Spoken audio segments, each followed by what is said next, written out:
Welcome to part 6 on my series on logarithms.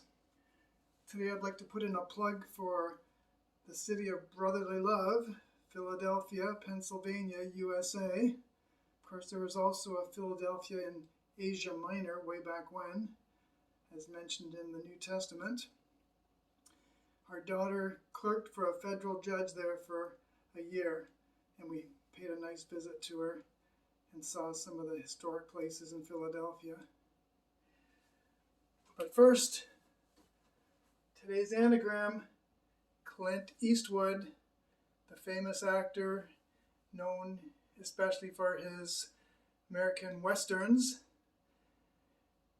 rearranged the letters to spell an appropriate phrase regarding him and his movies. Okay, today we're going to be solving using logarithms.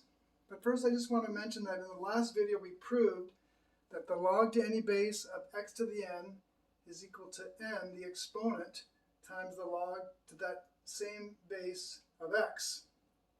And I proved that using x to the m, all raised to the n, is equal to x to the mn. You multiply those two exponents. Because we used it to prove this, this is the logarithmic equivalent of this exponent law for the power raised to another exponent. It doesn't look the same, but that's exactly what that means. Now, let's estimate and then solve these two equations. 5 to the x equals 92, and 3 times 4 to the x equals 9. Well, let's see. 5 to the 2 is 25. That's too small. 5 to the 3 is 125. That's too big. We want to find x so that it's just right. We don't want it to be too big or too small. So first of all, I can say that 2 is less than x, which is less than 3. Or you could say x is bigger than 2 and x is less than 3.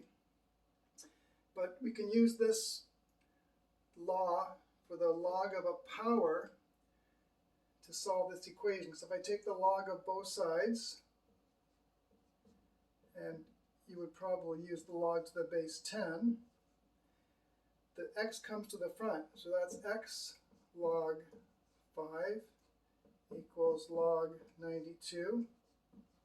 So x is simply the log of 92 divided by the log of 5. And if I use the calculator, it's approximately 2.8. Close enough. Okay, what about this one? First thing I should do is not take the log of both sides. If I take the log of both sides, it's possible, but it's messier, and we'll look at that in the next video. Rather, I should divide both sides by 3. So this is the same as 4 to the x equals 3. Well, 4 to the 0 is 1, which is too small. 4 to the 1 is 4, which is too big. We want the answer to be just right, so let's work it out. First, let me point out that 0 is less than x, which is less than 3. So if I take the log of both sides, the x is going to come to the front. I'll just save a step there. And that's what's left over. So x is the log of 3 divided by the log of 4, which equals approximately 0.79. How do I know? Well, I used a calculator. So our predictions were correct. We'll be doing more complicated equations in the future. Okay, now, Clint Eastwood, what do you get if you rearrange those letters? Well, Old West action, Western action movies. Now, one of his movies, perhaps the most famous movie, was The Good, the Bad, and the Ugly. Kind of sounds like math, doesn't it? The good, the bad, and the ugly. I should make a video on that sometime. All right, stay tuned. We will keep progressing with our logarithms. Take care.